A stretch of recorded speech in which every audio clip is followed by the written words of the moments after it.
Bismillahirrahmanirrahim. Alhamdulillahi rabbil alamin. Wassalatu wassalamu ala sayyidina Muhammad wa ala alihi wa ashabihi ajma'in. Amma ba'd. Assalamu alaikum wa rahmatullahi wa barakatuh. Құрметті жамағат. Абу Хурайрадан, Алла одан разы болсын, жеткен хадисте былай делінеді: Ла хасада илля фи итhnатайни. Шариғатта, дінімізде қызғанушылық, көралмаушылыққа жол жоқ.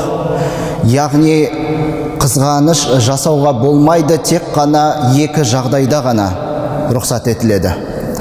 Ол біріншісі, қайсы бір кісіге Аллах Тағала Құранды үйретіп, яғни Құранда білімін арттырып, ол кейін Құранды үйренгеннен кейін күндіз бойы, түні бойы сол Құранды оқумен өткізетін болса, міне сондай бір кісіге қарап, басқа бір адам, мен де осы кісі сияқты, маған да білім берілсе ғой Құраннан, мен де ол сияқты амал етсем ғой деп қызғанатын болса, оған рұқсат етілінеді. Екінші қызғанушылықтың түрі дейді, ол қайсы бір кісіге Аллах Тағала байлық береді, мал мүлік береді.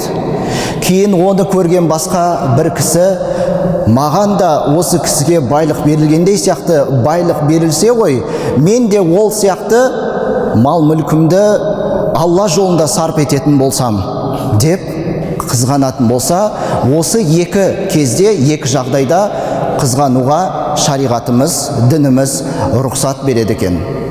Өздеріңізге мәлім, ібіліс шайтан, Алланың лағнеті болсын оған, ол Алланың қаһарына ұшырауына, күнә іс істеуіне алғашқы бір себеп болғаны, яғни мынау Адам алейхиссаламға сәжде жасаудан бас тартты ғой. Сол Адам алейхиссаламға сәжде жасаудан, Алланың бұйрығын орындауға қарсы шығудағы бірден бір себеп, ол ібіліс шайтанның біріншісі тәкаппарлығы болса, екіншісі ғалымдар айтады, оның қызғаншақтығы еді. Ол қызғанды Адам алейхиссаламға берілген артықшылықты, Алланың адам баласын артық етіп жаратқанына ібіліс шайтан қызғанып, оны көре алмады. Сол көре алмаушылық, қызғаншақтығы себебінен ол Алланың лағнетіне ұшырады. Демек, осы өмірде, осы тіршілікте момын мұсылман ешқандай бір жағдайда басқа бір бауырына қызғанышпен қарап, іштарлық танытып, көре алмаушылық етпеуі тиіс.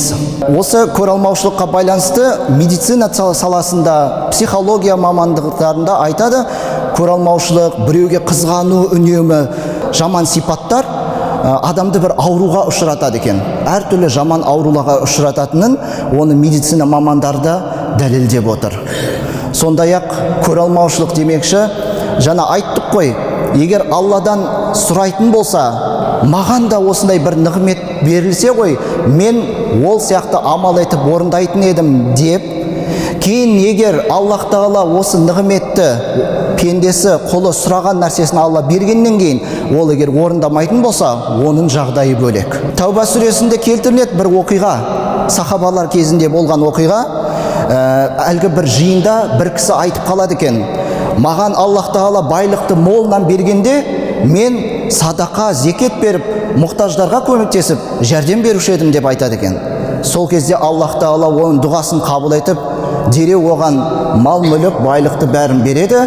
Алайда ол пенде, Алланың құлы, берген уәдесін орындамайды. Байлығынан, мансабынан, Алла бергеннен басқасымен бөліспейді. Сөйтіп Аллах Тағала осының жағдайда қиын болатын туралы Тәуба сүресінде ескертіп айтқан болатын. Аллах Тағала баршамызды Құранға амал еткен, және Аллах Тағала қандай да бізге мал мүлік берген болса, азы көп болсын, оны тек Алла жолында жұмсап, Алла жолында адал жолмен тауып, адал жолмен жұмсайтын болсақ, сондай бір пенделердің қатарымызда болуымызды Аллах Тағала баршамызға нәсіп етсін. Уа ахиру дауана анил хамдулиллахи раббил аламин.